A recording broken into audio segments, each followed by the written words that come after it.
Alors, est-ce que, mesdames, vous connaissez le gangbang?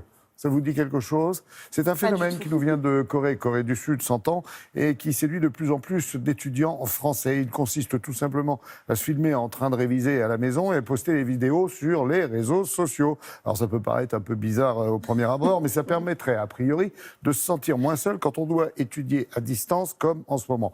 Pour en savoir plus sur cette pratique et ce phénomène, parce que c'en est un, eh bien Olivier Lebras a rencontré quelques adeptes à Marseille. Je dois dire que moi-même, au début, c'est quelque chose que je me disais, mais ça motive vraiment? Comment ça fonctionne? En fait, je comprends pas trop. Et puis quand moi, je me suis mis à le faire moi-même, donc à me filmer moi-même, à poster ces vidéos, c'est là, en fait, que j'ai compris, ok, je vois vraiment comment les gens pourraient être motivés. Les premiers retours que j'ai eus sur mes vidéos étaient super positifs parce qu'on m'a dit c'est hyper utile, j'avais pas envie de faire mes devoirs et maintenant je les fais en regardant ta vidéo et ça motive. Je vois pas du tout ça d'un œil narcissique, pas du tout, mais plutôt vraiment d'un œil d'entraide entre étudiants.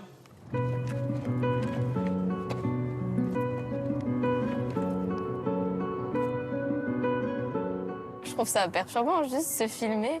Enfin, c'est carrément un jeu d'acteur, tu te filmes, mais il n'y a rien derrière en fait, juste c'est jouer un rôle en fait, je trouve.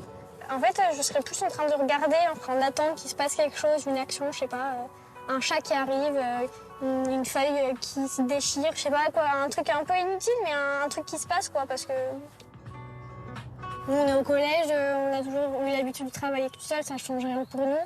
Peut-être pour les étudiants, psychologiquement, ça leur rappelle quand avant ils travaillaient avec d'autres personnes. On se les partage, on se les envoie parce que rien qu'une vidéo courte, ça nous motive et même ça nous met une petite pression de se dire on est à la maison, on fait rien, il faut se mettre à travailler et il faut pas lâcher. Du coup, ça nous culpabilise de pas travailler à ce moment-là. Donc au final, c'est sûr qu'on finit la vidéo et après on va travailler, on fait comme elle. Mais rien que le son des touches, l'écriture, le fait qu'elle fasse des fiches qui sont esthétiquement aussi très belles, ça nous motive vraiment à faire la même chose à la maison.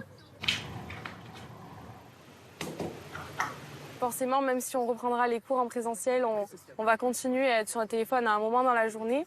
Enfin, moi, je pense que ça va continuer et que ça prendra sûrement une autre ampleur parce que les jeunes, aujourd'hui, ils sont toujours sur les écrans. Donc.